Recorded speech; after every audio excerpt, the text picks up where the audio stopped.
Février, aux Arcs 1800, ou aller aux Arcs 1800 en février, c'est souvent présenté comme étant le meilleur mois pour aller skier, mais c'est surtout le mois dans lequel il y a le plus de gens qui repartent frustrés et ils sont déçus un petit peu de leurs vacances. On va parler dans cette vidéo de pourquoi et on va surtout répondre à cette question, est-ce que tu dois aller aux Arcs 1800 pendant le mois de février? Avant d'aller plus loin, si tu veux savoir tout ce qu'il y a à faire dans les Alpes, que ce soit les meilleures stations de ski, les activités à faire, nos bons plans et nos hébergements, en tout cas tous les conseils qu'on peut avoir, un guide complet sur les Alpes pendant l'hiver, je te l'ai créé et il est disponible dans la description de cette vidéo, c'est le premier lien, tu le télécharges, il est complètement gratuit et ça va te permettre de mieux planifier ton voyage dans les Alpes en hiver, peu importe la station, peu importe les activités, les budgets et les situations, que ce soit en couple, en famille, etc.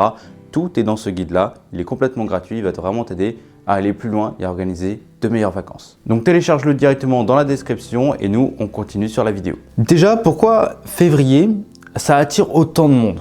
Alors, février, c'est le mois, grosso modo, des vacances scolaires. Alors, je sais, il y a le mois de décembre avec Noël et le Nouvel An et tout. Il commence à y avoir de plus en plus de personnes qui commencent à y aller. Mais le mois de février, là, on a des vacances par zone. Donc, zone A, B, C. Donc, ça va s'étaler, mais c'est étalé sur tout le mois de février.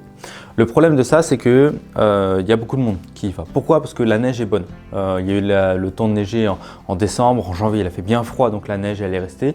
En février, on a tout le temps de la neige, ça c'est garanti. On a quand même un froid, on n'a pas de gros soleil qui vient, qui explose du coup la neige, qui la transforme en flotte. Non, on n'a pas ça, donc on a de la bonne neige.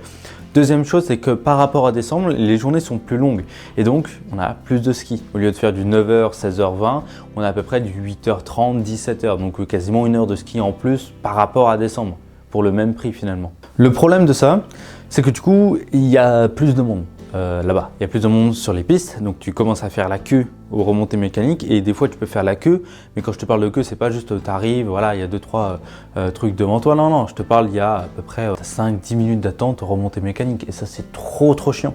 Autre chose, vu qu'il y a du monde sur les remontées mécaniques, il y a aussi du monde sur les pistes, donc c'est plus dangereux, tu profites moins, tu dois faire plus attention aux autres, ça râle plus, ça peut s'embrouiller, ça peut se battre aussi sur les pistes, j'ai déjà vu des gens se battre pour voilà, une histoire de ski, tu skis mal ou des trucs comme ça. Je trouve ça dommage.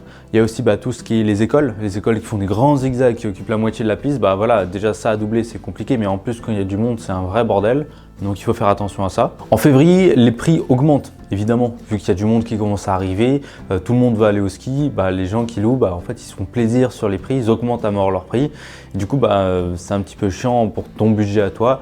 Alors que par exemple, nous, quand on part à l'ouverture de la station, pour un logement, voilà, en 3 pièces, 6 personnes, on loue à 800-900 € la semaine.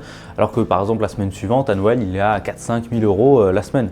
C'est complètement aberrant et c'est à peu près pareil pour février. En février aussi, le problème, c'est que tout ce qui est les locaux ou du coup les gens qui viennent juste travailler pendant la saison, les saisonniers, en fait, voilà, ça fait 3 mois qu'ils bossent dans le truc, ils ont ils commencent un petit peu à en avoir marre des touristes et quand il y a du monde, ça commence à être aussi un petit peu chiant. Alors que quand nous on y va à l'ouverture, alors certes des fois tu as les saisonniers, ils sont pas forcément à l'aise, ils connaissent pas comment tout marche et tout, donc ça peut prendre un peu plus de temps, peut y avoir des galères et tout, mais vu qu'il y a moins de monde, il y a moins de pression, tu as plus le temps, ça va, on s'en fiche un peu, on profite et tout, les mecs sont toujours un petit peu plus cool à te donner des avantages ou des trucs comme ça parce qu'ils ont fait une connerie, ils t'en donnent plus que quand ils auraient fait une connerie en février par exemple. Mais en février du coup tout fonctionne bien, voire même fonctionne beaucoup plus vite qu'en décembre à l'ouverture de la station parce que maintenant les gens ils ont l'habitude, ils savent comment faire et tout. Mais vu qu'il y a plus de monde, ça s'équilibre un peu. Alors est-ce qu'il faut aller du coup aux Arcs en février? Le problème de la plupart des gens qui y vont, c'est parce qu'ils dépendent uniquement des vacances scolaires. Ils n'ont pas le choix en fait, leurs enfants ils sont plus à l'école et du coup ils peuvent en profiter pour y aller.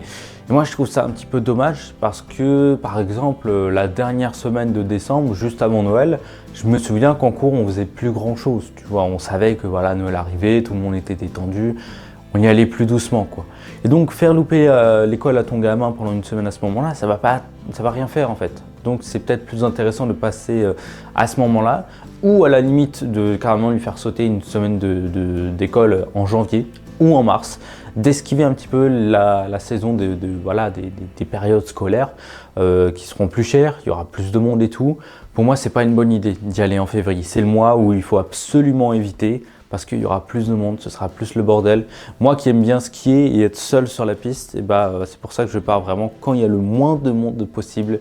Et là, il commence à y avoir de plus en plus de monde déjà en février. Maintenant, les vacances de Noël sont complètement blindées, il faut y aller hors période scolaire, hors période de vacances. Évidemment, il y aura du monde, il y aura aussi des touristes, donc beaucoup d'étrangers à ce moment-là.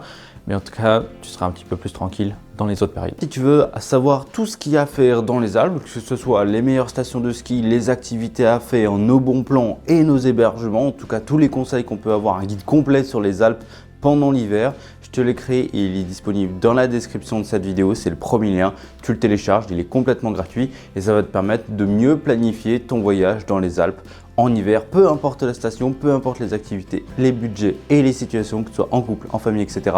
Tout est dans ce guide-là, il est complètement gratuit, il va vraiment t'aider à aller plus loin et à organiser de meilleures vacances.